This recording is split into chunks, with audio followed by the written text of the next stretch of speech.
Good afternoon. Today, I'll be showing you how I make my matchas. I always start by softening the bristles by placing it into some hot water, and while we wait for that, we'll be measuring out the matcha. For today's matcha, we'll be using fancy matcha. I never really did too much research about proper ratios, but I just googled it, and it says 2 grams of matcha powder, and we'll be putting in between 70 and 80 grams of water. When making matcha, you first want to go in with some room temperature water, and you put in just a little bit because you're trying to make more of a paste.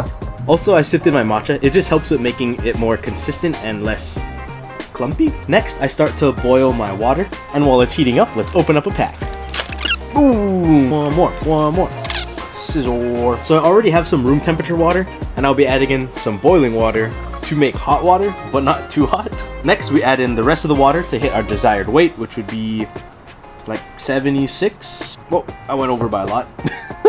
Whenever you're whisking matcha, you're not going in a circular motion, you're trying to do a back and forth.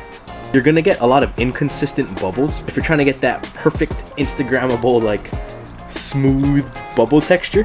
What you want to do is slowly move it up, and you slow it down, and what you do is you end up breaking the bubbles, and they just consolidate into a nice, smooth, silky texture.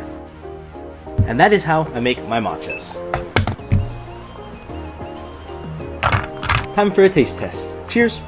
Good.